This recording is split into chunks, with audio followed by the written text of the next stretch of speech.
Insya Allah Aubi pada sore hari ini ya akan mendampingi Ustadz kita semuanya, guru kita semuanya. Dan ini termasuk sahabat Aubi ya. Insya Allah luar biasa beliau ya. Insya Allah nanti akan sharing bareng sama kita ya. Oke, jadi Aubi sore ini mendampingi beliau juga bertindak selaku host ya. Jadi nanti talk show-nya sama Aubi. Kalau kemarin sama Uca, sekarang sama Aubi. Oke, seperti itu ya. Baik, teman-teman ya, adik-adikku semuanya, sudah lihat posternya?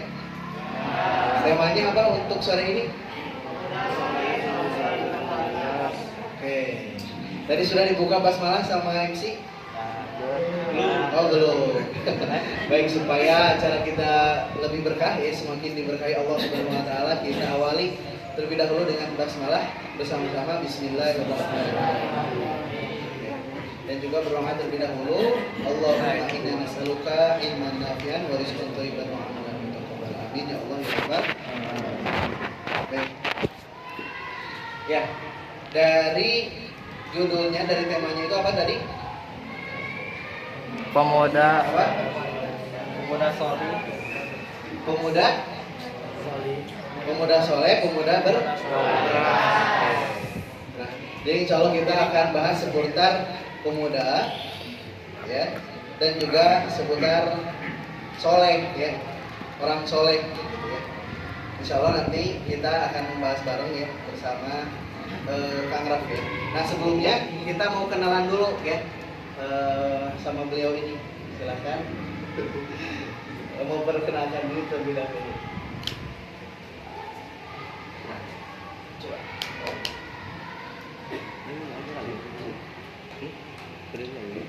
Bismillahirrahmanirrahim. Assalamualaikum warahmatullahi wabarakatuh. Waalaikumsalam warahmatullahi wabarakatuh. Tadi panggilnya Akang ya? Bisa Kang Raf ya? Bisa Kang, bisa Bisa. Ustaz. Jangan Ustaz ya, masih ini masih belajar, masih santri beliau Ustaz. Wis. Saya.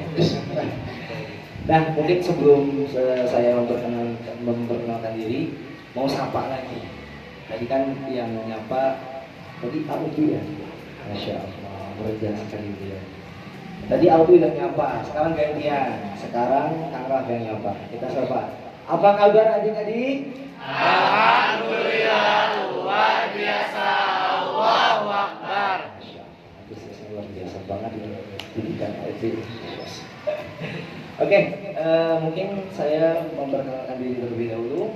Perkenalkan, nama saya Muhammad Rafsanjani.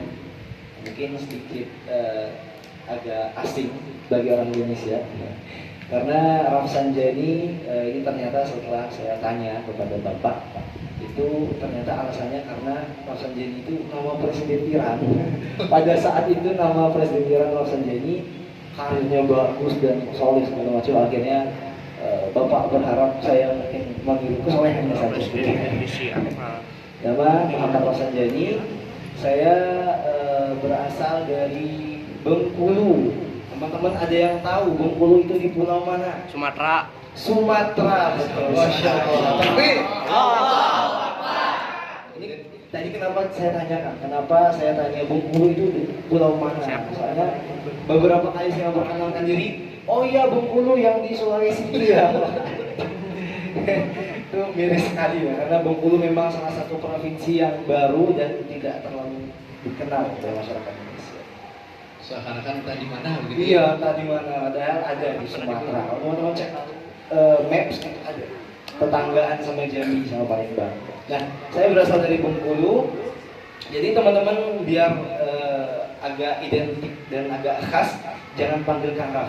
Saya biasa dipanggil di mana-mana, di kampus tempat saya ngajar ataupun apapun itu dipanggil Bang Raf. Nah, jadi silakan panggil Bang Raf saja. Biar punya khas, bukan Kang, bukan A, tapi Bang. Bang Raf itu khas. Kalau di Sumatera kita memanggil yang lebih besar laki-laki dengan sebutan Abang atau Uda, panggilnya Abang aja, Bang Raf. Ini tuh sedikit. Insya Allah.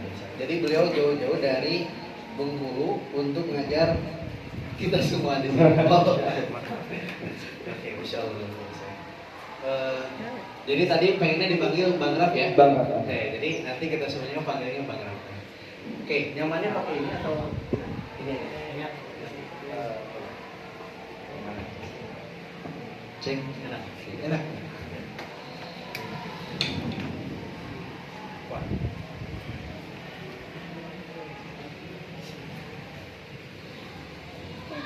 Ya, ngebahas seputar ya kesolehan ya.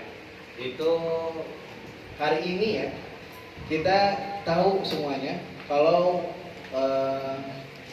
orang atau anak ya atau kita sebagai yang masih muda itu kalau bicara tentang soleh seperti yang asing, seperti yang kemarin sempat dibahas ya, kuno atau ketinggalan zaman, nggak keren gitu ya.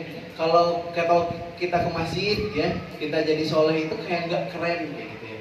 Nah, menurut Bang Raf itu sendiri gimana? Ya pandangan seperti itu.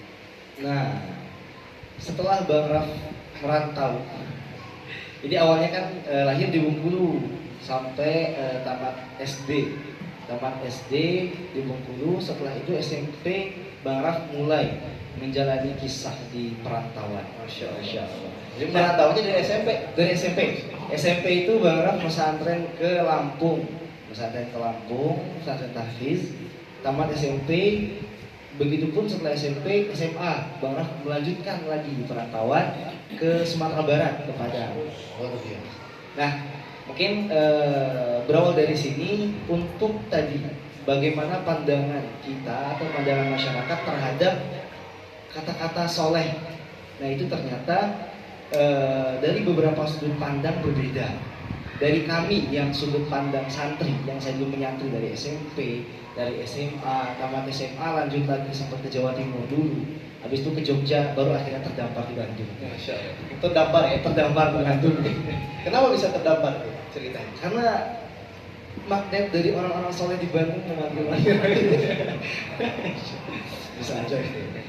Nah, jadi untuk pandangan kami ketika jadi santri itu orang yang soleh itu benar-benar kata-kata atau sosok orang yang kita dambakan, sosok orang yang kita idolakan itu keren bagi kami para santri.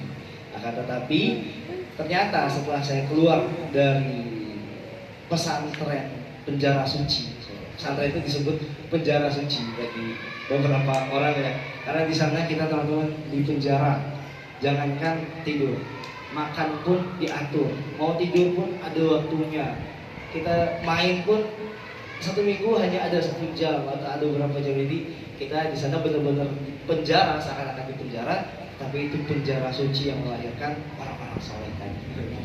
Nah, jadi teman-teman, singkat cerita, ketika saya di pesantren itu masih memandang orang-orang soleh atau para orang yang berilmu, orang-orang yang rajin ibadah itu sosok yang kita idolakan, sosok yang kita idam-idamkan.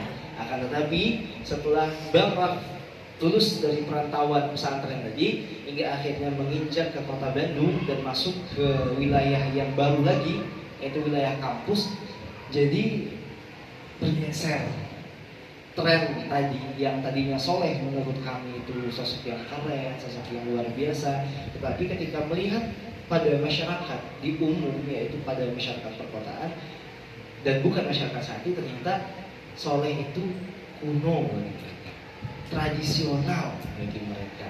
Soleh itu seakan-akan ya nantilah kalau udah tua aja solehnya, muda mah nikmatin aja masa muda, padahal tidak begitu. Jadi padahal nggak begitu ya? Padahal nggak begitu. Kalau boleh tahu tadi SMP berarti udah pesantren ya? Pesantren tahfiz. Iya. Nah, di situ kalau boleh tahu menghafal berapa juz? Dapat berapa juz kalau waktu SMP? Waktu SMP itu saya masih bandel. Saya itu nakal. Kalau teman mungkin udah ada nakal-nakal, mau nakal-nakalan sama saya. Diadu nakalnya. Jadi SMP dulu saya sempat nakal sampai akhirnya menghafal itu baru fokus di tahun terakhir. 3 tahun SMP, tahun terakhir itu saya baru fokus menghafal. Alhamdulillah dapat 10 juz. Di SMP. Itu dari juz Juz pertama. pertama. Juz pertama. Lanjut SMA. Lanjut SMA. SMA karena kita sudah punya motivasi, sudah punya keinginan, maka ketika SMA alhamdulillah lanjut menghafal dan sempat menyelesaikan. Jadi SMA sudah selesai hafalannya Ya. Jadi sudah selesai ya beliau ini untuk hafalannya. Jadi ya rekan-rekan semuanya bisa start ke beliau ya hafalannya bisa. Beliau merendah. Oke. Baik, ya tadi sempat disinggung ya teman-teman semuanya bahwa kalau orang santri ya itu melihat ustadz, karena yang jadi role model ustadz ya, ustadz di sana, para ulama di sana, sehingga keren apa yang disebut keren oleh para santri itu ya orang-orang soleh, orang-orang berilmu, para alim ulama dan seterusnya gitu. Nah, namun ketika kita masuk kepada masyarakat umum kayak gitu ya, itu jadi bergeser sehingga yang dianggap keren, yang dianggap bagus, yang dianggap kece, yang dianggap good looking gitu ya orang-orang yang jauh dari agama kayak gitu ya, yang secara materi kelihatan ya bahwa wah keren, wah bagus, wah mantap kayak gitu ya. Nah kira-kira kalau boleh tahu nih, kenapa sih ada pandangan di masyarakat itu bahwa ya kalau orang soleh itu terasing, orang soleh itu nggak keren? Nah, kenapa sih ada pikiran semacam itu ya di tengah-tengah kita, mungkin termasuk anak muda zaman sekarang? Oke. Nah, setelah saya meneliti, ini penelitian saya sendiri ya, melihat dari berbagai macam keanekaragaman masyarakat, dari masyarakat transisi namanya, ada masyarakat tradisional, ada masyarakat modern. Nah, dari sana juga kita belajar dari beberapa penelitian tentang tafsir atau tentang pendekatan dengan Al-Quran. Salah satunya kita mention nih kata-kata soleh dari tadi perspektif orang tradisional, masyarakat modern, dan masyarakat transisi. Yang mana ternyata perbedaan kami sebagai santri ketika itu mengidolakan benar-benar sosok ustaz, sosok kiai, sosok alim ulama itu kami idolakan. Kami pengen banget kayak mereka.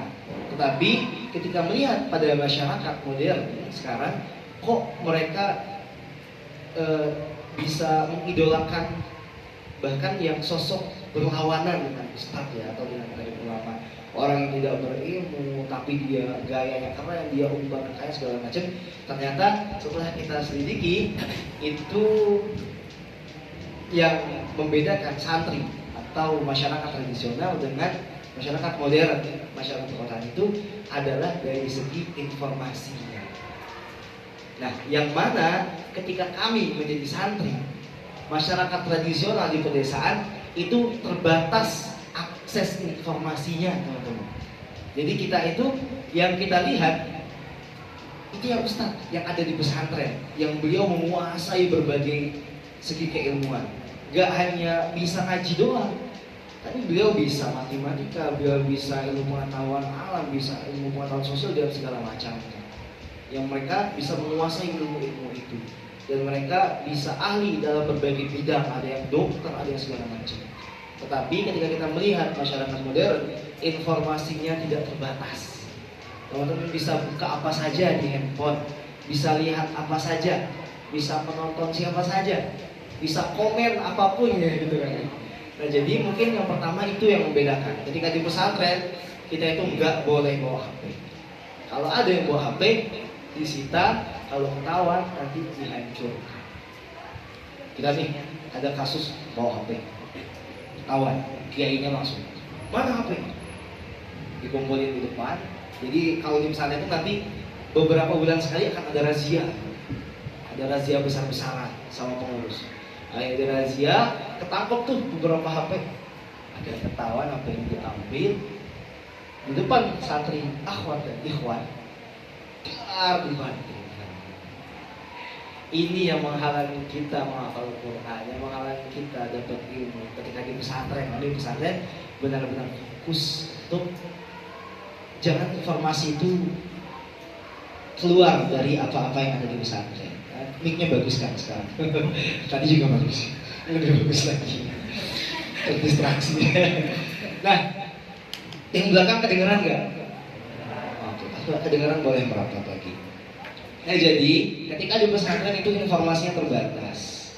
ketika di luar pesantren, ketika saya pun ketika memegang HP, baru pegang HP itu SMA. Baru pegang HP itu SMA kelas 3, karena ke SMA kelas 3 itu saya mulai ke Jawa. Ada acara tahfiz, ada acara wisuda apa di Jawa, saya beberapa kali ikut. Di situ saya mulai dibeliin HP, dibekelin HP. Jadi baru tahu HP. Karena mau tidak mau ya harus. Mau tidak mau harus untuk komunikasi. untuk komunikasi. Jadi oh ini maksudnya HP itu. Oh maksudnya ini informasi yang tadinya kita batasi, sekarang benar-benar kita bisa akses apapun. Dan ternyata teman-teman, kalau teman-teman teliti lagi, melihat lagi bagaimana informasi yang disebarluaskan di media, itu ternyata umat Islam yang menyebarluaskan Islam lewat media dulu itu hanya sebagai kecil saja. Jadi dulu orang-orang kafir, nggak apa bilang kafir, nggak nanti Islam, nggak aman di sini. Kalau di sana kan bahaya. Jadi orang-orang kafir itu ternyata salah satu misinya untuk menghancurkan generasi muda. Di generasi kita sekarang, generasi teman-teman sekarang, itu mereka sudah luncurkan misi, sudah luncurkan strategi untuk menghancurkan kalian. Dengan cara apa? Menyebarluaskan informasi yang bisa merusak generasi muda sekarang, yaitu dengan fun, food and fashion. Coba diulangi apa? Apa aja? Fun, food, fashion. Lagi? Fun, food, fashion. Yang pertama apa? Fun itu apa? Hiburan atau kesenangan atau permainan yang kita dilalaikan dengan ini. Itu yang pertama. Jadi kita tuh dibuat seakan-akan yang kita tuh hidup tuh cuma untuk menyelesaikan game itu loh. Ya nggak, apalagi di sini pasti ada yang main game ya. Saya juga suka main game. Jadi kalau ada yang main game itu kita tuh harus namatin. Ini udah level berapa? Kamu level berapa? Aku udah, misalnya mau Mobile Legends ya. Aku udah mythic. Aku masih legend. Aku pengen mythic. Aku harus main tiap hari. Seakan-akan hidup kita tuh untuk itu. Padahal kita punya tuntutan. Jadi tuntutan. Itu baru dari fun-nya aja. Yang kedua apa tadi? Food dulu ya. Food dulu ya. Apa itu food? Begitupun juga makanan. Nih kisah juga. Jadi saya itu banyak berguru kepada orang-orang di sekitar. Tidak cuma ketika duduk di majelis. Teman-teman juga harus begitu. Tanamkan dalam diri, kemanapun kita pergi, bertemu dengan siapapun, itu bisa menjadi guru kita. Karena ilmu itu tidak harus duduk di majelis. Di pinggir jalan pun ada ilmu. Kalau teman-teman bisa memanfaatkan, bisa mencari. Saya dapat ilmu ketika saya naik Grab waktu itu. Saya naik Grab car, naik mobil. Itu drivernya badannya cukup tua, tapi tidak terlalu tua. Ketika saya ngobrol, enak kita ngobrol ngalor ngidul, ngobrol kemana-mana. Sampai akhirnya saya tanya, Pak, sebenarnya Bapak ini usianya berapa? Saya usia itu udah hampir 70 dan 60 ke atas. Kata saya, masih kuat nyetir mobil Pak. Iyalah, lihat badan saya sehat ini. Betul. Padahal Pak, tadi saya nebak Bapak itu maksimal 40. Kok bisa Bapak usia sekarang yang hampir 70 tapi masih sehat, bugar seperti ini? Ketika saya tanya seperti itu, Bapaknya jawab, makanan. Kalau kalian lihat ya, kita lihat sesama nih sekarang, makanan-makanan apa yang kita makan, minuman-minuman apa yang kita minum, kita bandingkan sama zaman dahulu. Bapak-bapak kita, kakek atau saudara kita yang sudah tua, bapak ini pun cerita yang tadi itu. Saya itu dulu makannya sederhana, ubi, singkong, pisang, sayur-sayuran, roti ala kadarnya. Sekarang saya miris lihat anak-anak sekarang itu kadar gulanya berapa, banyak macam-macam makanan yang saya nggak bisa sebutin, saya nggak apa saya kalau masalah kesehatan seperti itu. Jadi ternyata dari makanan pun sekarang yang instan itu juga yang bisa merusak kita, karena sekarang angka kesehatan sekarang kalau kita lihat itu nanti kedepannya nih 10 sampai 20 tahun lagi, teman-teman sekarang yang sekarang masih sehat itu pasti punya berbagai macam penyakit. Sekarang aja kita lihat kan orang tua kita, ada yang sudah kena diabetes, ada yang sudah kena lambung dan segala macam sakit dan lain-lain. Padahal mereka baru mengkonsumsi yang aneh-aneh itu ketika zaman-zaman 10 tahun belakangan. Kita dari kecil aja udah aneh-aneh jajannya. Nggak tahu nanti kita bisa kesampaian berapa umur ketika kita sehat. Mungkin nanti usia 20, usia 30 kita udah sakit-sakitan. Kita udah pakai alat bantu dan semacamnya.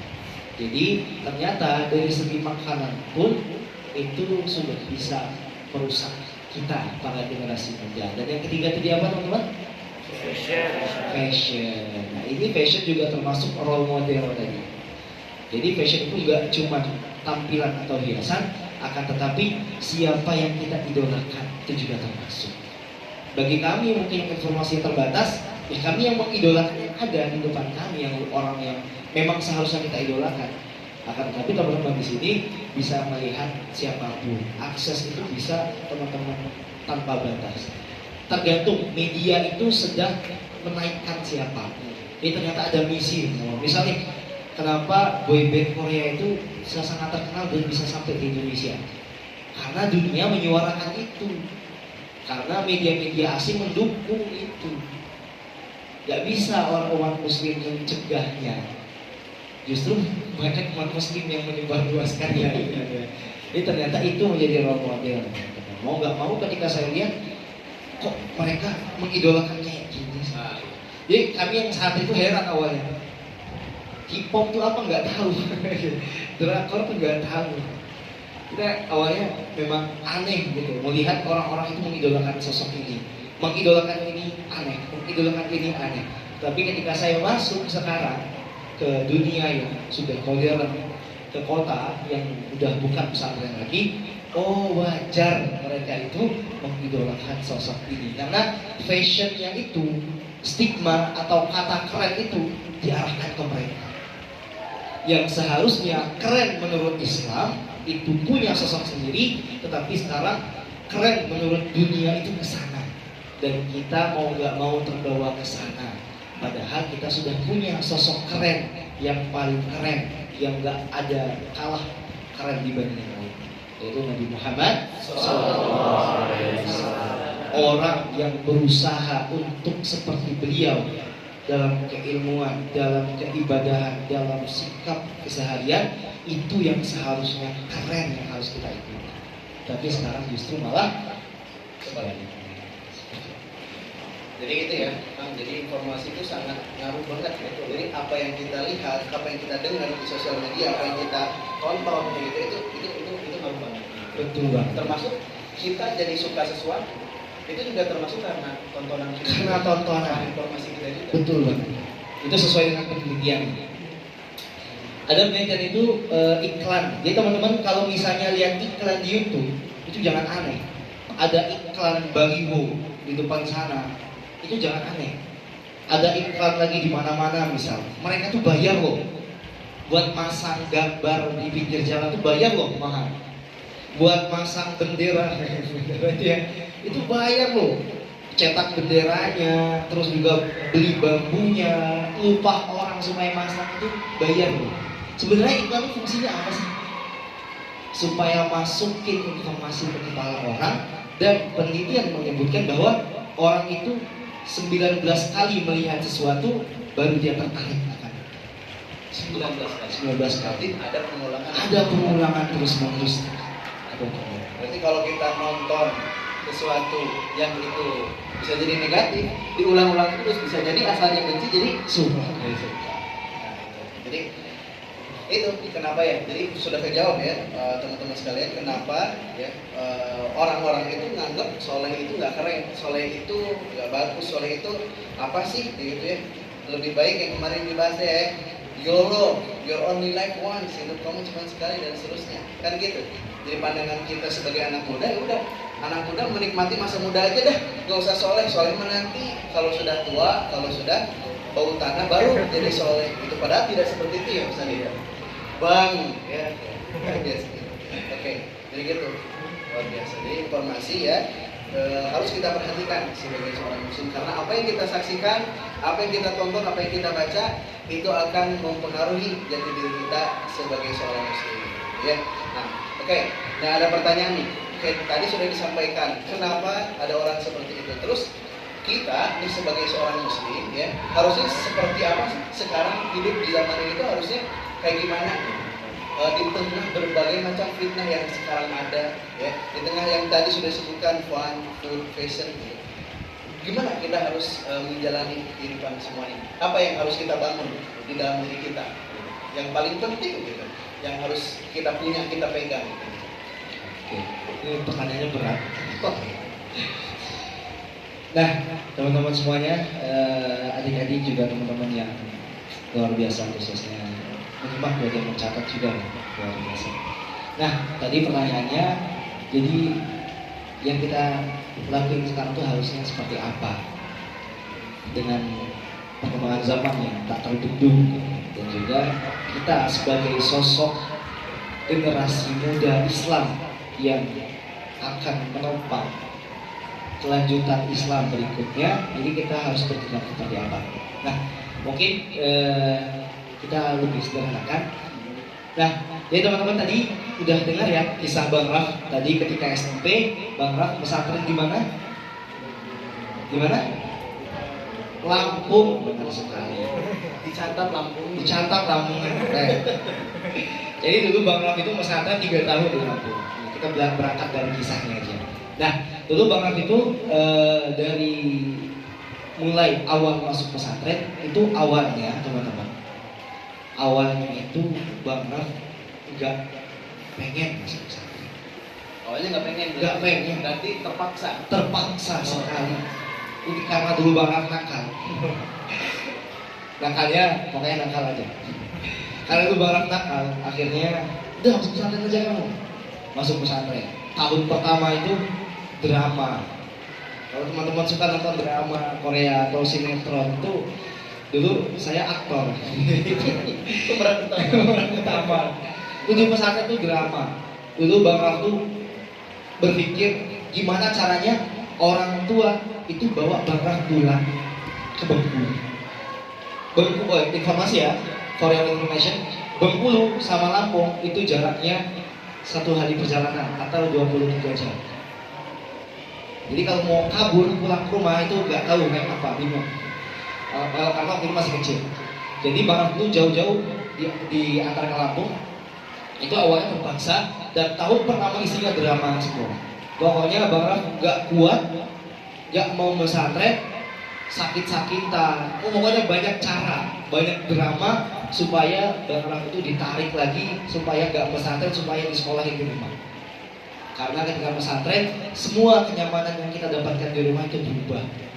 Yang tadinya tidur di kasur yang empuk, itu tidur di kasur yang seadanya.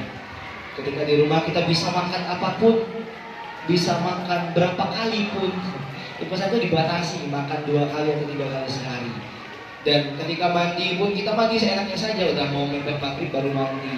Dan ketika di pesantren itu mandi itu ngantri 18 kamar mandi, 300 santri. Luar biasa ya. Dan segala macam kehidupan luar biasa di pesantren.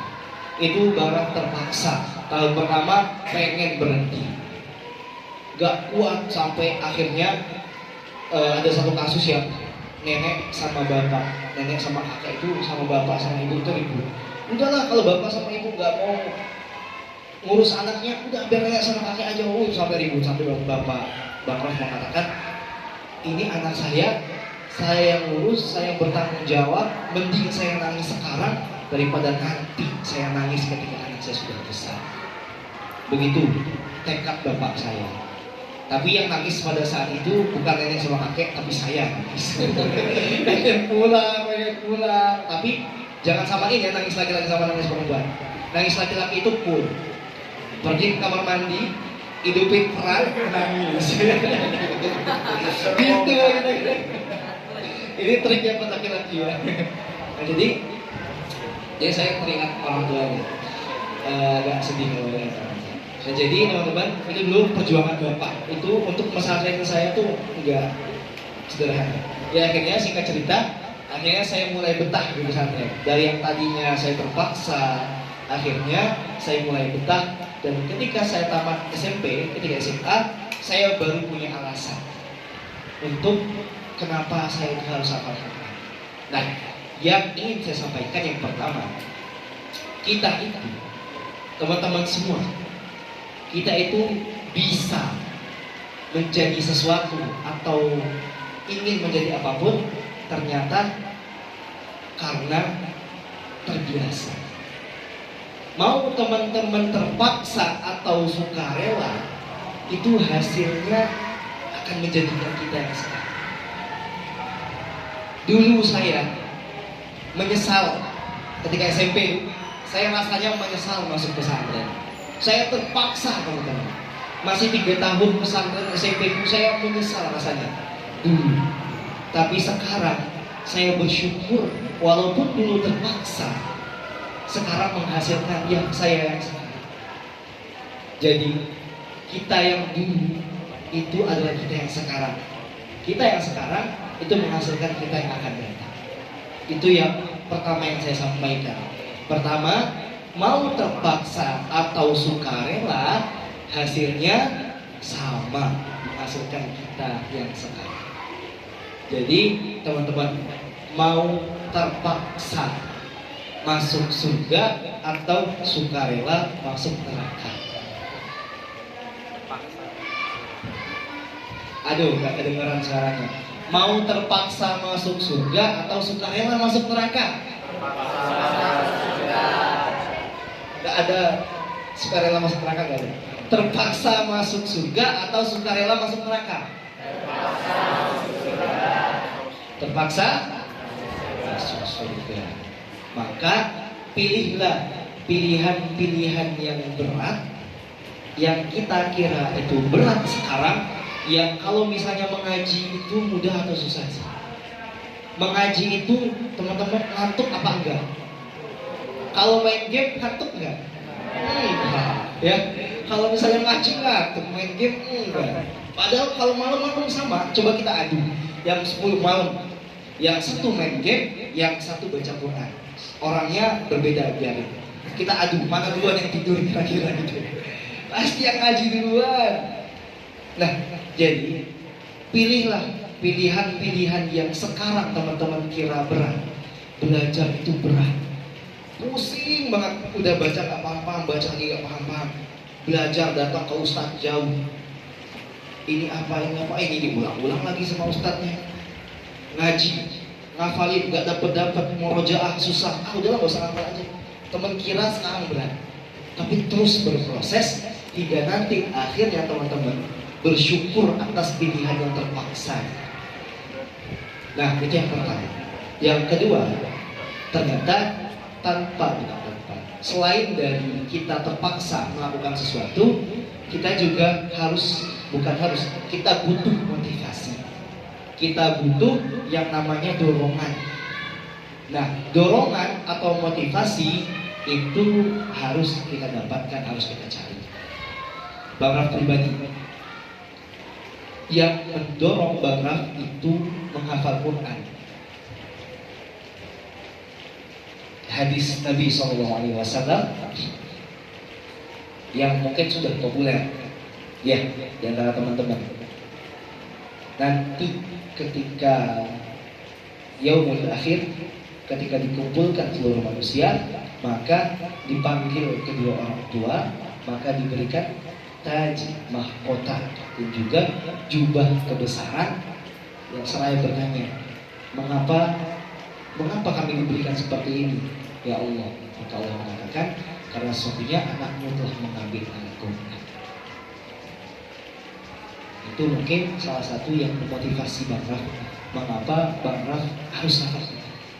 Karena ternyata teman-teman, ada nggak sih kita itu bisa nggak membalas jasa kedua orang tua kita?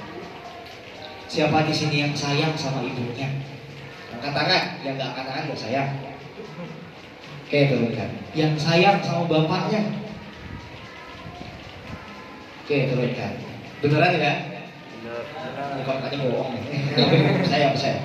Nah, terpaksa. Terpaksa. Kalau tadi udah disuruh terpaksa, langsung dipraktekin. Terpaksa.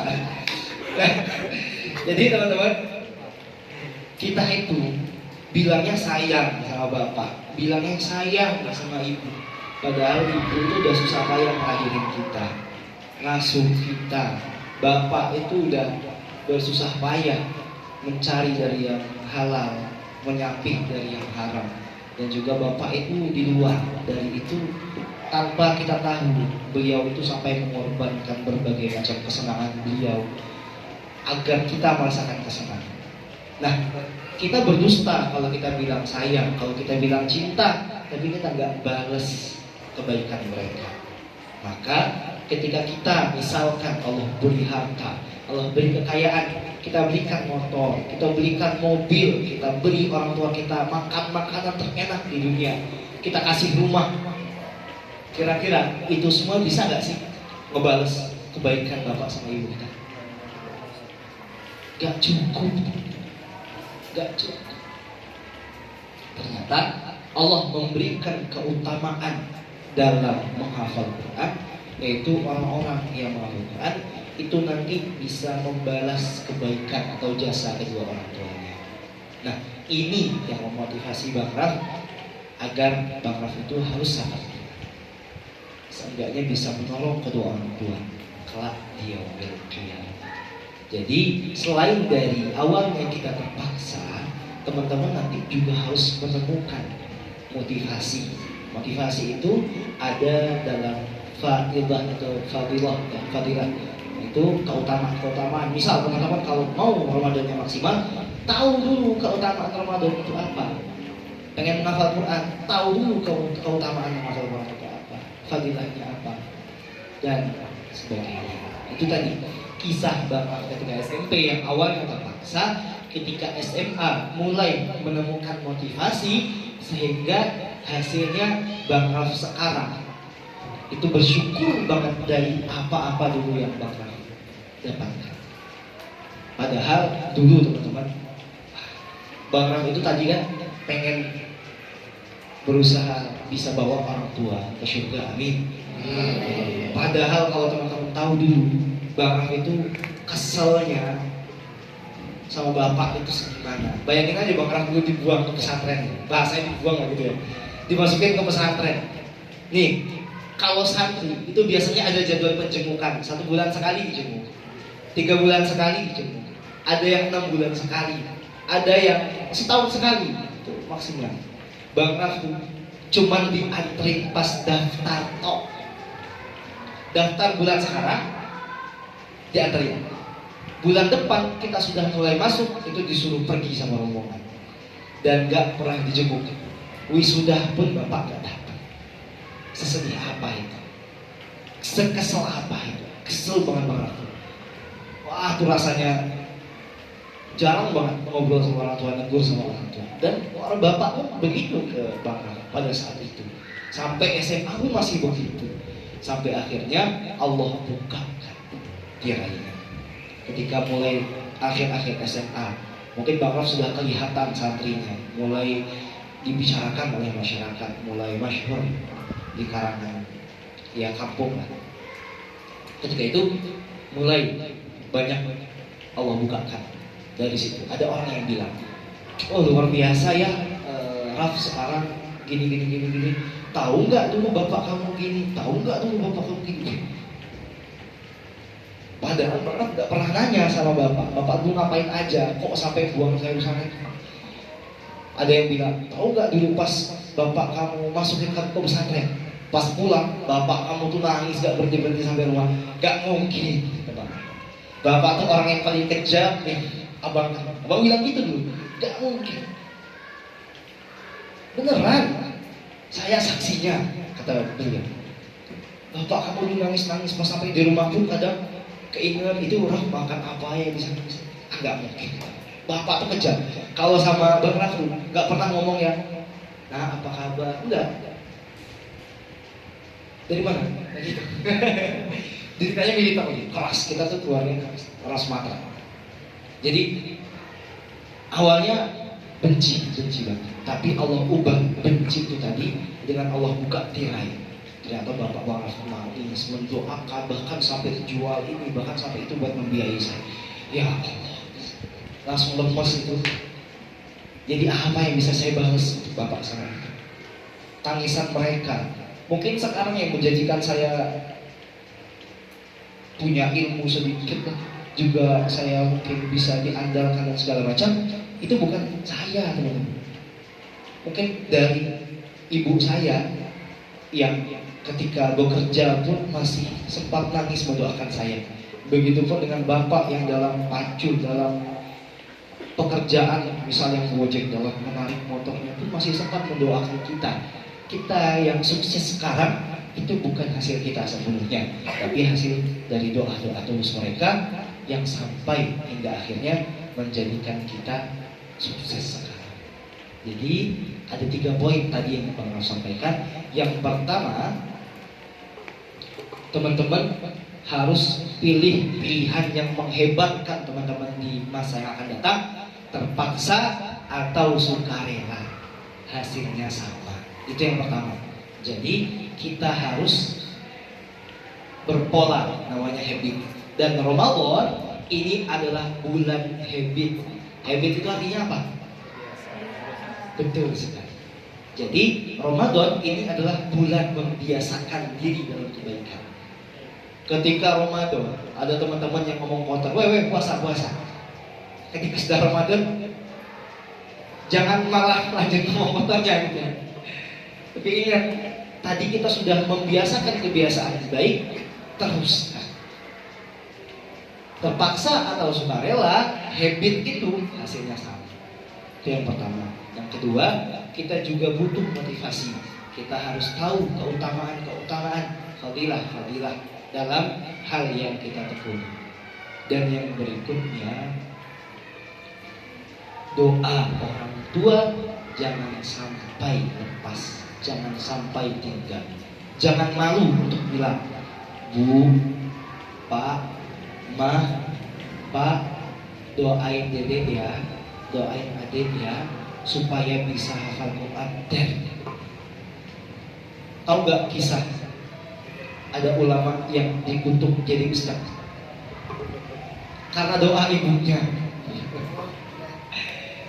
Ya, jadi teman-teman jangan pernah lupa minta doa ke ibu atau bapak dalam hal apapun.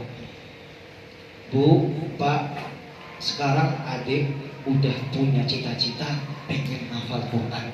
Doain ya, semoga kesampaian supaya kita bareng-bareng ke surga.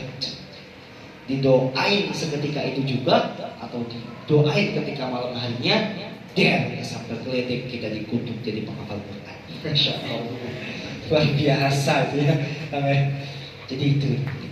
Begitupun juga tadi dengan soleh tadi. Nah, ini juga masuk. Habit kebiasaan di pesantren yang dulu terbiasa ternyata pada masyarakat sekarang berguna. Dan fadilah atau keutamaan motivasi orang itu agar jadi soleh, nah itu perlu kita ketahui. Agar apa? Agar kita tahu ternyata jadi soleh, jadi ustaz, jadi alim ulama itu begitu tinggi derajatnya. Kalau kita nggak ketahui, kita nggak akan bilang mereka keren. Misalnya baju, ini baju kalau harganya mungkin 80.000, 50.000, biasa aja perlakuannya. Kalau harga ini 1 juta atau 2 juta, mungkin saya nggak akan taruh sembarangan. Kalau misalnya makan, dilipat dulu takut kotor nanti nggak hilang nodanya. Kalau misalnya disetrika, jangan sembarangan nanti lecek atau nanti bolong atau apa. Ketika kita mengetahui hal itu berharga, maka begitu pun dengan sikap kita, tindakan kita. Dan tadi jangan lupa kita menitipkan doa kepada ibu bapak kita, atau kalau misalnya mereka sudah tidak ada, jangan lupa minta doa pula kepada guru-guru kita. Yang kadang dari doa kita pun tidak cukup, maka kita membutuhkan orang-orang yang alim atau orang-orang yang doanya itu makbul kepada kita. Dan ketika Ramadan ini adalah waktu 1 bulan yang doanya itu insya Allah diijabah. Jangan sampai teman-teman kendor doanya pada bulan Ramadan. Itu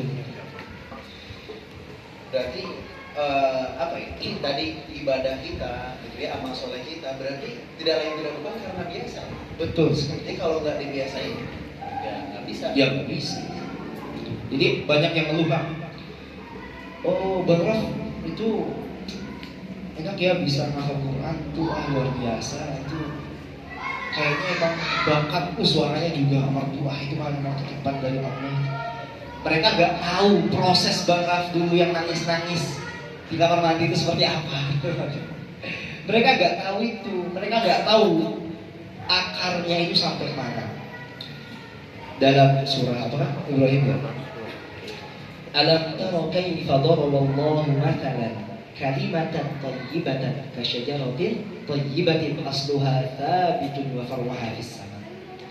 Permisalan orang-orang beriman itu seperti pohon yang yaitu menjulang tinggi. Kalimat tauhidnya seperti pohon yang menjulang tinggi. Nah, kadang kita itu cuma melihat pohonnya saja. Wah, ini pohonnya gede banget ini, buahnya banyak lagi. Masya Allah, luar biasa. Kita nggak lihat akarnya itu sampai kemana, jauh banget ke dalam. Begitupun ketika kita menilai seseorang, ketika melihat sosok Ustadz ini, Ustadz Adi Hidayat, Ustadz Abu Somad, luar biasa ilmunya, bisa sampai nebak, wah ini posisi kanan sebelah atas ayat 30 misal. Kita nggak lihat proses beliau belajarnya seperti apa. Coba lihat, dengerin YouTube kisah Adi Hidayat, Ustadz Adi Hidayat, kisah Ustadz luar biasa. Sedih kita dibuatnya. Jadi ternyata hasil yang besar itu melalui proses yang luar biasa. Mau sukarela atau terpaksa hasilnya sama. Begitupun juga di lubang. Terpaksa awalnya menghafal Quran, tetapi ketika menemukan motivasi, akhirnya itu menjadi tambahan tenaga besar yang bisa menjadikan menyelesaikan hafalan pada saat itu. Dan juga hal-hal lainnya. Jadi ibadah kita pun seperti itu. Awalnya memang kita terbiasa. Ikhlas itu berangkat dari mana sih? Teman-teman yang dompet punya uang 1.000, 5.000, sama 50.000. Yang mau dimasukin kotak infak yang mana? 1.000 dong. Karena sudah biasa yang 1.000. Coba biasain yang 50.000. Segan rasanya mau masukin 1.000 ke kotak apa? Karena kita sudah biasa dengan hal besar. Begitupun dengan hal-hal lain. Ketika kita sudah membiasakan hal besar tadi, maka ikhlas itu berangkat dari sana. Bukan, saya nanti aja lah infaknya, nunggu ikhlas dulu. Kapan ikhlasnya? Berawal dari terpaksa, ditambah dengan motivasi atau keutamaan, maka hasilnya sudah sukarela, sudah ikhlas insya Allah. Begitupun dengan berbagai serangkaian ibadah lainnya. Sholat pun awalnya kita sukarela nggak sih? Coba, Bang Ram mau nanya, yang dulu umur 4 tahun atau 5 tahun sendirian pengen ke masjid tanpa diajak orang tua saya? Yakin? Balik lagi, coba tanya lagi ke ibu bapak. Itu juga pasti ke-trigger ya, karena lihat orang tua yang terus-terusan ke masjid, pengen ikut sampai ke masjid bukannya sholat malah main-mainan. Umur 6 tahun, 7 tahun sholat ke masjid. Ya nanti sholat bentar, tanggung. Awalnya kita tuh dipaksa, cepat ke masjid. Oh ya masih. Tapi lama-kelamaan ketika kita belajar, kita dengar ceramah, ada ustadz ceramah, keutamaan orang yang dia itu sholat berjamaah di masjid misalnya, maka dia akan mendapatkan pahala sekian. Oh, berarti saya selama ini sholat, dapat pahala sekian. Oh, berarti saya lebih giat lagi. Nah, itu contoh. Jadi awalnya kita terpaksa. Ketika kita menemukan alasan, ketika kita menemukan keutamaan atau menemukan motivasi, maka hasilnya itu baru ikhlas. Nah, Nah, kita nih udah coba nih, Bang, udah coba apa tadi?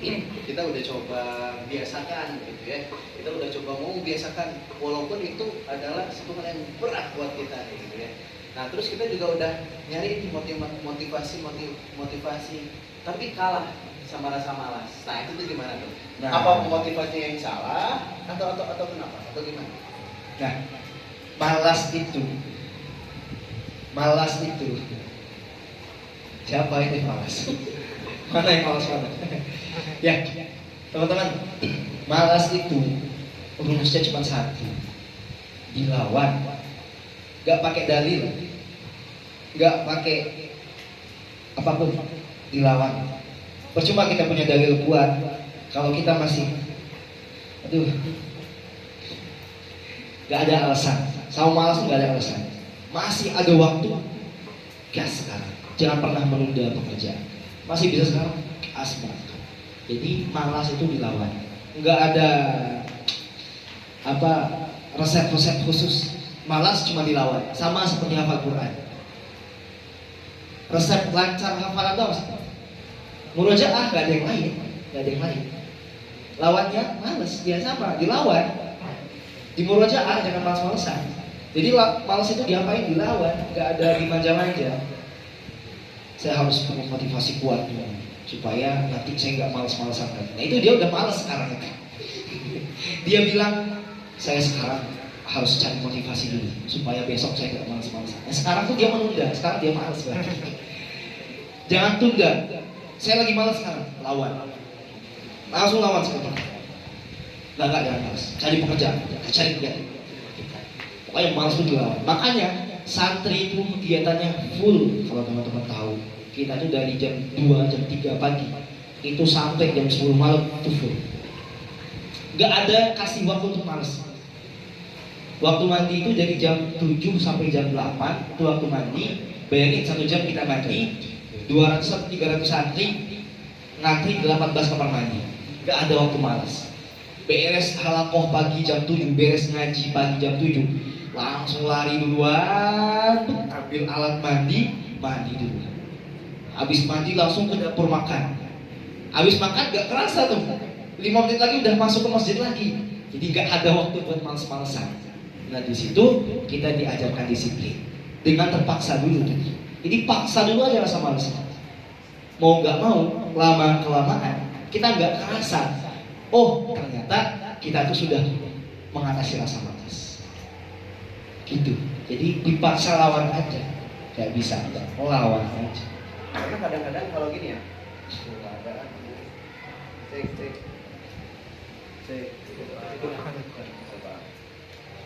nah tapi kadang-kadang gini ya, Bang ya apa? Kita nih pengen malas-malasan dulu sekarang, besok ada lagi malas. Ya, jadi nggak akan beres-beres malasnya ya? Nggak akan beres-beres, makanya dilawan. Tapi bukan berarti ketika kita nggak malas-malasan, kita nggak rehat, nggak kayak gitu. Di pesantren pun ada rehatnya. Jadi kalau bahasa anak-anak muda zaman sekarang tuh ada self reward. Bahasa gaulnya dia pengen jajanin diri sendiri. Jadi dalam 1 minggu nih, misal kita sudah memenuhi target capaian kita mau apapun itu. Kita sudah list, kita sudah mencapai target itu, kita sudah menunda rasa malas tadi. Datang akhirnya hari di mana kita membalas atau ya self reward itu pencapaian. Kita membalas pencapaian kita. Jadi dalam 1 minggu harus ada self reward. Saya pun seperti itu. Misalnya saya berkegiatan full. Tadi ada acara di Kodim, sekarang di sini. Habis ini langsung taraweh imam di Ciganitri di Bojong Soang. Langsung. Besok ada lagi. Tapi saya kasih satu waktu khusus buat saya self reward. Saya mau kemana nih? Setiap sebulan sekali di akhir bulan itu biasanya saya kasih self reward saya pergi ke pedalaman, ngasih Quran ke pedalaman atau ngajarin seenggaknya beberapa. Itu self reward dari saya. Saya sambil main ke pedalaman, sambil ya ngajarin Quran seenggaknya segitulah. Atau sambil main bersama teman, yuk kita kemana yuk. Itu self reward. Tapi self reward masih capek-capean. Justru saya tuh senangnya di sana. Saya emang adventure ya. Saya suka belusuan pergi ke pedalaman, saya suka bagi-bagi, melihat pemandangan tuh saya suka banget, saya suka naik gunung, saya suka camp dimanapun kadang ya gitulah. Jadi lelahnya saya itu, nah itu self reward bagi saya, gitu kan. Biasanya main bola sih, main futsal, tapi karena sedang cedera, jadi saya off dulu beberapa bulan, jadi saya fokuskan self reward saya. Gitu Allah. Banyak ya kita dapat insight, kita dapat ilmu yang luar biasa yang insya Allah bisa kita amalkan ya, praktekkan dalam kehidupan kita sehari-hari gitu ya. Nah, ini Bang, apa namanya, kan tadi bicara motivasi ya, kira-kira motivasi apa sih yang kiranya bisa kita jadikan sebagai sebuah landasan ya, supaya kita bisa lebih gerak nih gitu ya untuk ke depan ini gitu. Mungkin dari Bang Raf untuk motivasi ke adik-adik kita semua.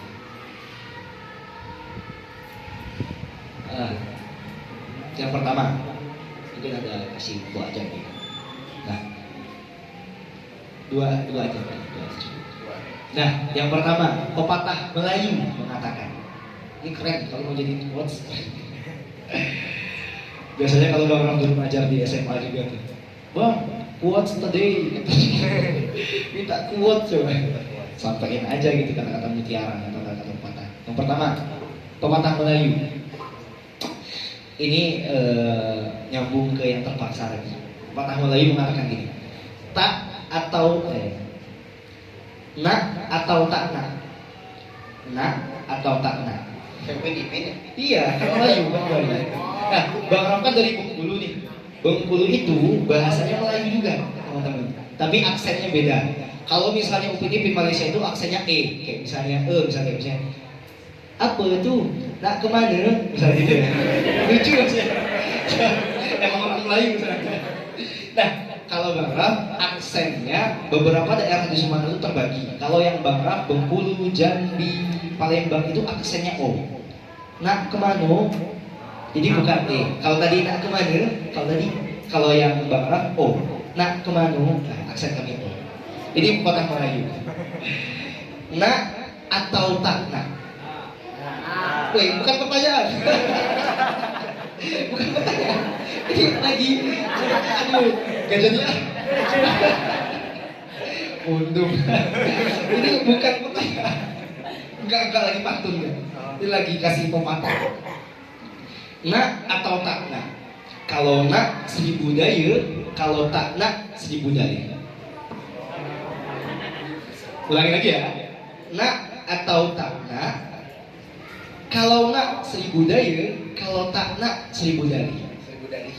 Artinya mau atau tidak mau. Kalau mau 1000 usaha, kalau nggak mau 1000 alasan. Oh, ini panjang itu. Oh. Ya, oke, ulangin lagi lah buat yang nyata kasihan. Nak atau tak nak? Kalau nak 1000 daya, kalau tak nak 1000 daya. Artinya mau atau nggak mau. Kalau mau 1000 usaha, kalau nggak mau pasti 1000 alasan. Ya nggak kan? Begitulah kita manusia. Aduh, pengen ngaji tapi kayaknya sekarang beli bukaan dulu deh. Oh, berarti tanah itu. Itu tanah itu. Alasannya muncul satu. Kalau misalnya beli bukaan bilang, gak usah, biar saya aja beli bukaan. Tuh, cari alasan lain lah. Kalau sekarang ngaji, aduh, tapi sekarang kan belum mandi dulu. Itu tambah sama alasan. Pokoknya alasan tuh bakal ada terus bagi orang-orang yang gak mau. Tapi bagi orang-orang yang mau, walaupun banyak alasan, tapi dia akan 1000 usaha untuk mengupayakan. Itu tadi pepatah Melayu. 1000 daya. 1000 daya. Nak atau tak nak? Kalau nak 1000 daya, kalau tak nak 1000 daya. Oke, comelnya. Saya udah ketebak dari muka-mukanya masih pengen bilang gitu.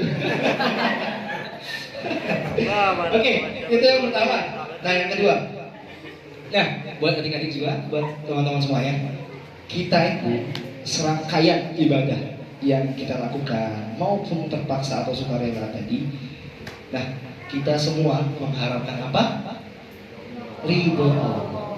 Ada pepatah, bukan pepatah ya, ini perkataan dari Imam Ibnu Qayyim al-Jauziyah kalau nggak salah. Saya agak lupa. Ya. Ridwan nasi ghayatun la tudrak wa ridallahi ghayatun la tudrak. Utruk ma la fatruk ma la yudrak wadrak ma la yatruk.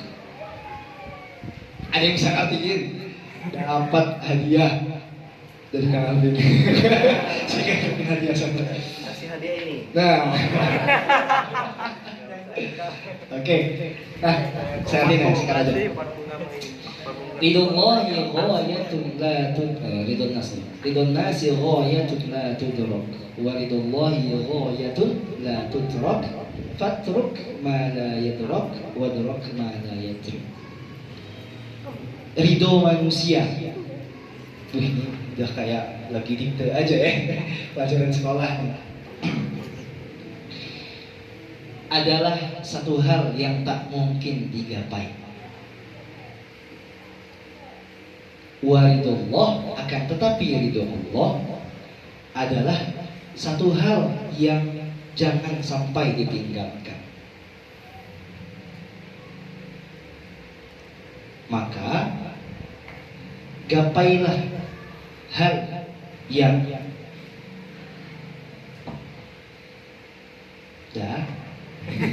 lagi dikte kan?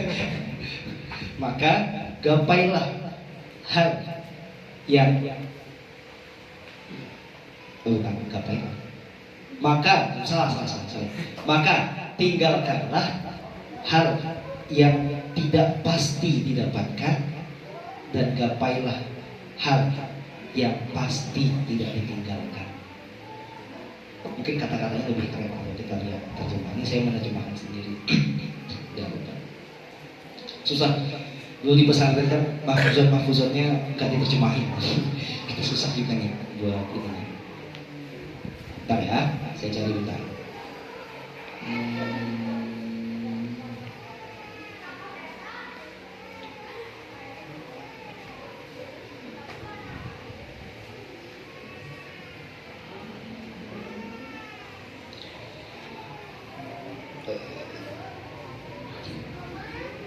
Oh ya, ada.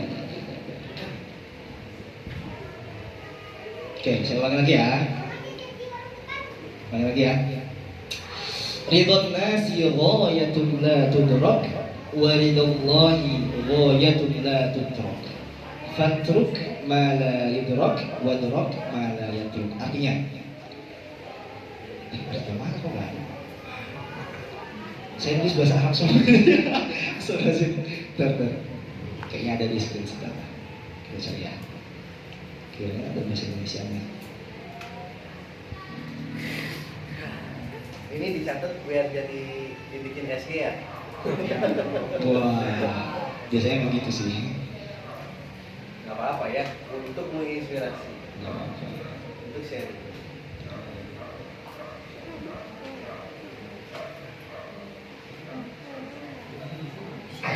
Oh, ini. Apa nih? Ridho manusia adalah cita yang tak bisa diraih. Ini bahasanya beda, maksudnya sama aja.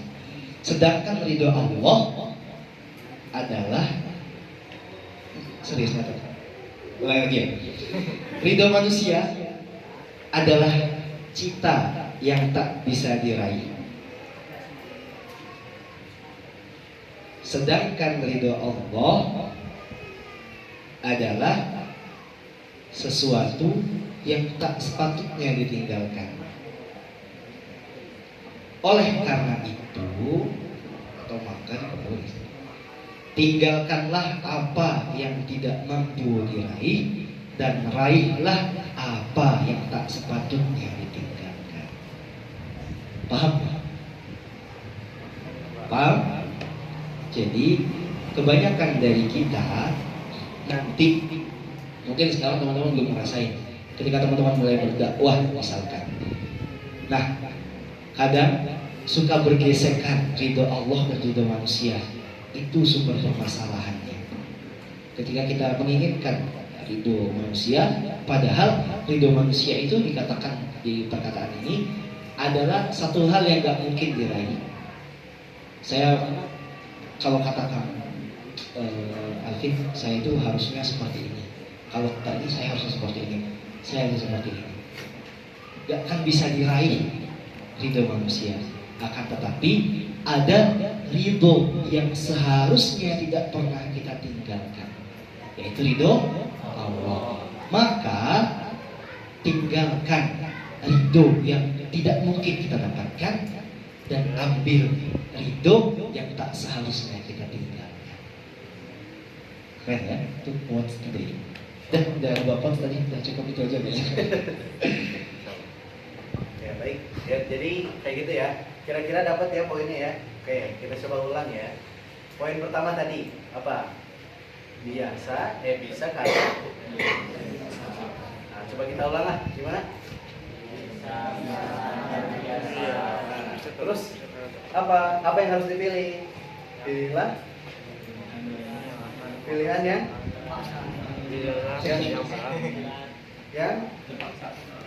yang berat karena apa?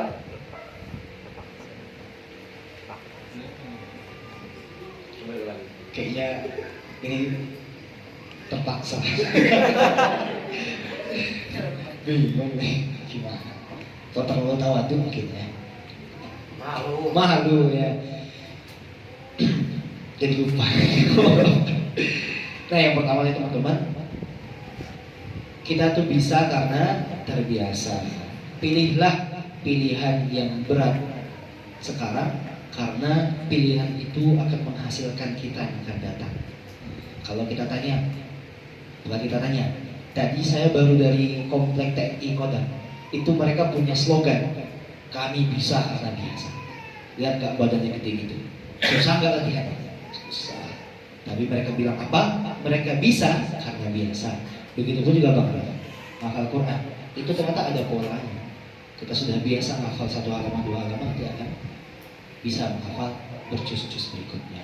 Maka pilihlah pilihan sekarang yang teman-teman kira itu berat, karena itu nanti akan menghasilkan kita yang akan datang. Dan yang berikutnya,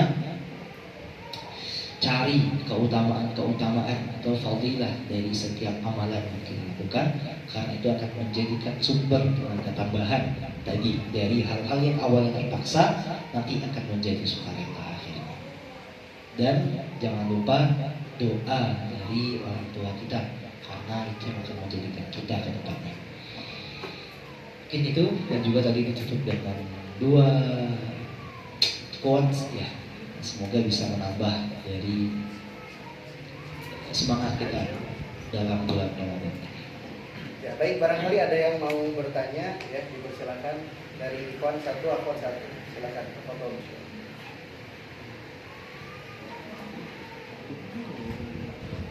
Boleh kayak kemarin pakai tulisan ya, atau langsung nanya, ngacung juga nggak apa-apa ya, biar kita belajar ini ya, percaya diri. Speak up. Nih teman-teman, ada kisah. Ada anak SMA.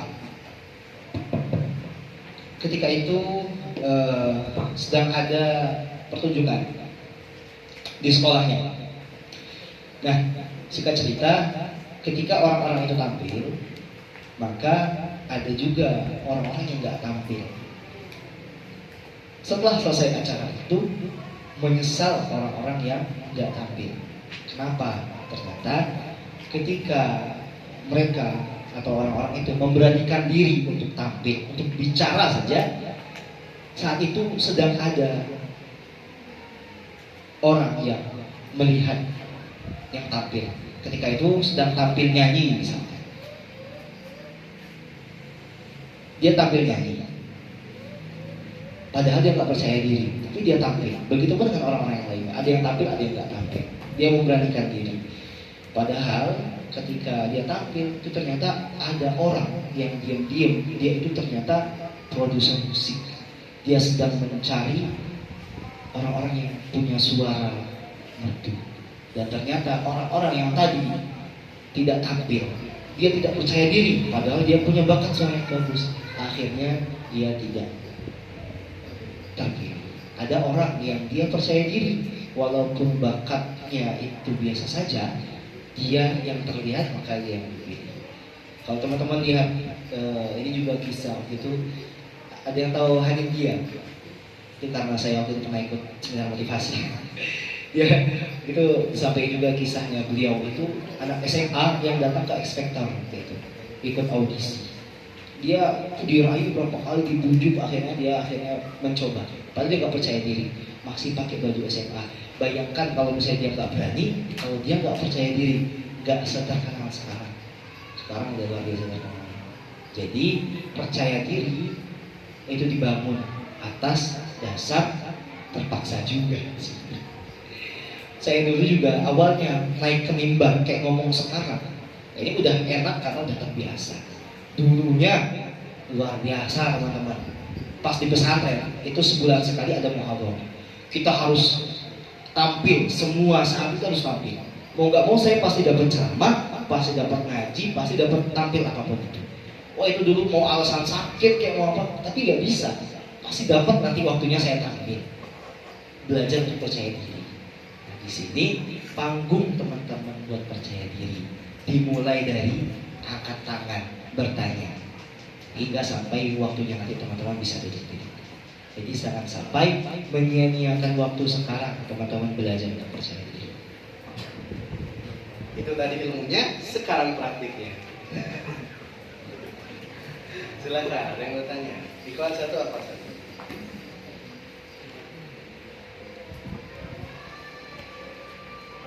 Akhwat dulu deh, kemarin belum ada yang nanya akhwat. Atau ada ya? Ada ya? Itu dari siapa itu? Boleh bertanya ya, boleh tadi angkat tangan ya. Mintanya angkat tangan atau pakai kertas? Boleh dua-duanya. Masih jawab di sini surat-suratannya. Ya. Kirain saya aja dulu di pesantren. Silakan, ada yang mau angkat tangan? Kayaknya di sini udah mau pada angkat kaki. Udah gak kuat ya, pengen keluar kayaknya. Ntar lagi. Ntar lagi ya, sabar ya. Ada? Boleh, boleh, silakan. Coba di sini aja. Oke.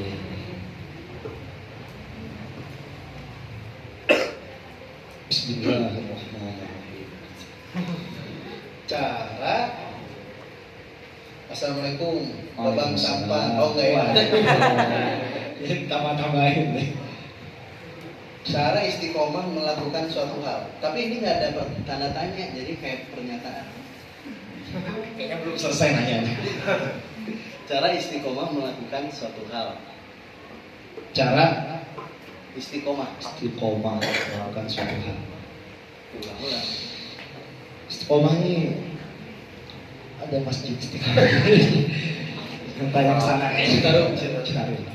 Nah, istiqomah itu artinya apa? Konsisten atau apa? Terus-terusan, berkelanjutan. Istiqomah dalam hal apapun, dalam bidang apapun.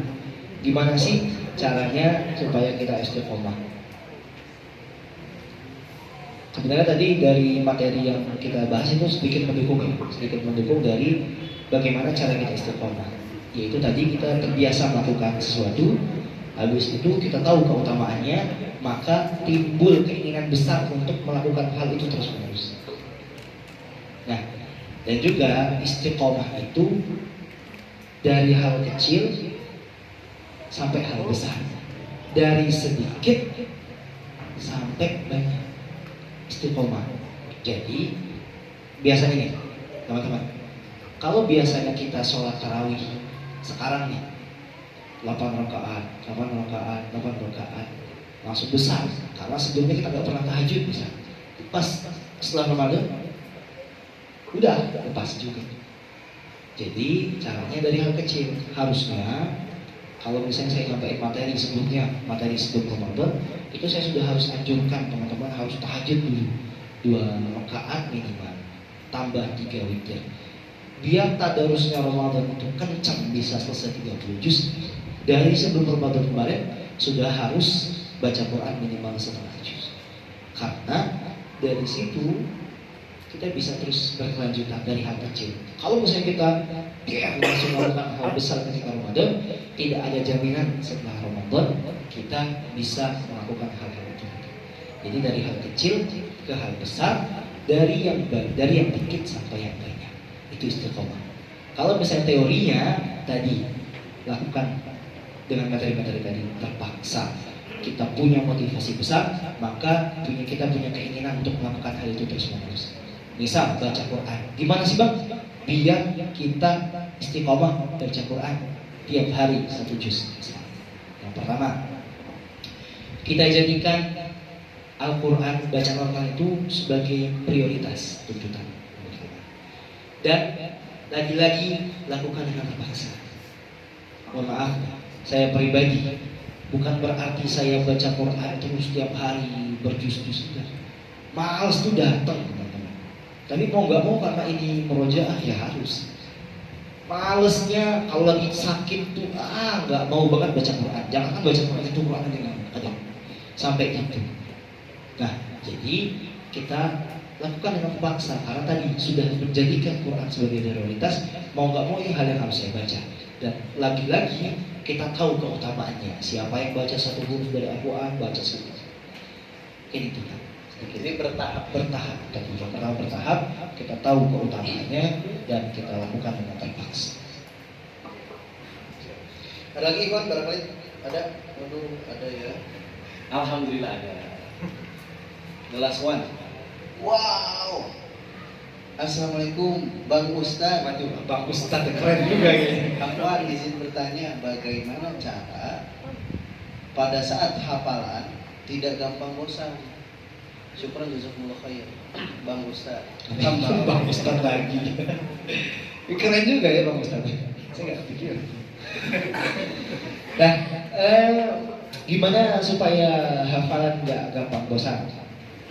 Yang pertama, belajar irama, latihan irama teman-teman. Karena itu salah satunya biar kita bisa menikmati bacaan. Ada berapa irama? 7. Ada yang 10 tadi, mana 10? Enggak ada. 7. Apa aja? Ada yang tahu? Saya nggak tahu. Kan ada di sini. Ada di sini. Oh, ada juga tuh. Bakso hiji di karaos. Kalau dalam istilah makdis tuh, bakso hiji di karaos, bayati, soba, hijaz, jiharka, hiji, nihawan, shika, ros. Bakso hiji di karaos. Yang favorit Ustadz di mana? Waduh, ini disuruh ngaji nih kayaknya. Ulangan. Kalau favorit saya pribadi jiharka. Baca ayat. Tamus basmalah itu. A'udzu billahi minasy syaithanir rajim. Bismillahirrahmanirrahim. Oke, itu jadi pattern ya. Nanti diulang nanti bisa. Betul sekali. Jadi salah satu supaya kita ngaji nggak bosan, tips ngaji nggak bosan, pertama belajar irama. Jadi nanti kita bisa menyesuaikan. Ada yang kalau saya pribadi, wah ini lagi membaca surah Al-Kahfi misal, kita bagi kisahnya ada berapa. Nah ini pakai irama ini lebih menghayati. Dibaca artinya, teman-teman. Kadang tuh yang bikin kita bosan kalau baca Quran. Kita baca sekedar baca aja. Ini ngomongin apa kita nggak tahu. Nah, baca artinya. Begitupun dengan berirama. Jadi nanti maknanya tersampaikan. Gitu. Misal nih, baca ayat tentang azab. 7 irama tadi itu punya karakter masing-masing. Kita lagi baca ayat tentang azab. Misal, apa ya? Kayak misal di surah Al-Haqqah aja. Kita bacanya pakai irama yang berusaha. Di surah Al-Fajr. فَأَمَّا الْإِنسَانُ إِذَا مَا ابْتَلَاهُ رَبُّهُ فَأَكْرَمَهُ فأكرمه ونعمه فيقول ربي أهانن كلا بل لا تكرمون اليتيم. Padahal ini lagi ayatnya kala bal la tukrimuna al-yatim. Padahal mereka itu tidak memberikan haknya kepada anak yatim. Seakan-akan kita senang. Jadi langgam itu menyesuaikan dengan makna juga. Misal dengan langgam yang sedih, kayak misalnya langgam bayati misal. فأما الإنسان إذا ما ابتلاه ربه فأكرمه ونعمه فيقول ربي أكرمن وأما إذا ما ابتلاه فقدر عليه رزقه فيقول ربي أهانن Dan seterusnya. Jadi kita lebih bisa menjiwai, lebih bisa memaknai. Gitu Pak. Untuk karena sudah ya pertanyaannya ikhwan satu akhwat satu ya, barangkali kalimat penutup untuk menutupi kegiatan kita pada sore hari ini. Oke, mungkin closing statement ya, kalimat penutup. Saya nggak akan ngeluarin quotes lagi, saya tadi udah keluar 2. Sayang quotesnya. Ditabung dulu. Nah, pesan buat adik-adik semua. Nah, kita itu hidup di dunia ini cuma sekali. Kesempatan kita cuma sekali, tapi nanti hasilnya abadi. Jadi jangan sampai kita memilih sekarang pilihan-pilihan yang kita rasa enak. Sekarang kita makan apapun enak, kita berbohong, kita berdusta, kita tidak sholat, kita tidak ngaji, kita bahkan melakukan hal-hal maksiat yang kita rasa enak sekarang, tapi nanti gak enaknya abadi. Tapi pilihlah pilihan yang sekarang kita rasa itu sulit banget. Ngafal Quran tuh teman-teman sulit banget. Ada yang bilang ngafal Quran itu mudah, mau hafal semudah tersenyum. Wah itu emang mudah banget pas ngafalnya. Tapi ngejaganya ya Allah susahnya luar biasa. Tetapi itu yang menjadikan kita nanti senangnya abadi. Jadi pilihlah pilihan-pilihan yang kita tidak akan menyesal nanti. Itu nasihatnya. Dan jangan lupa doa orang tua itu nomor 1. Mungkin itu saja yang bisa disampaikan. Semoga adik-adik semuanya menjadi pemegang estafet ya, selamat memegang estafet. Kami mungkin ya waktu kami nggak banyak, waktu kita nggak banyak di sini. Sedangkan teman-teman di sini harus menjadi sosok yang kerennya itu soleh dan soleha. Jadi jadilah keren dalam pandangan umat Islam, bukan keren kata orang-orang sana.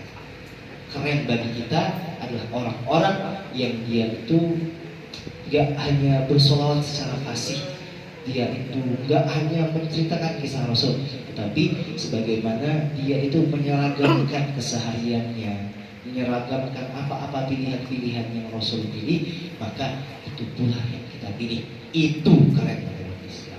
Ya kan? Dan itu saja. Assalamualaikum warahmatullahi wabarakatuh. Waalaikumsalam warahmatullahi wabarakatuh. Baik, saya serahkan kepada untuk menutup kegiatan kita. Terima kasih kepada Ustaz Ram dan Ustaz Calvin telah menyampaikan ilmu yang sangat bermanfaat. Semoga ilmu tersebut bisa kita amalkan di kehidupan sehari-hari. Sebelum kita akhiri, saya ingin mengingatkan, jangan lupa besok hadir kembali pada asar ada ya pengajian seperti ini kembali yang akan diisi oleh Kang Aga. yang akan diisi oleh Kang Aga. Judulnya apa? Temanya? Oh, belum tahu. Temanya Ramadan Hensing. Masya Allah. Jadi hari ini dengan membaca alhamdulillah bersama-sama. dan membaca kifaratul majlis bersama.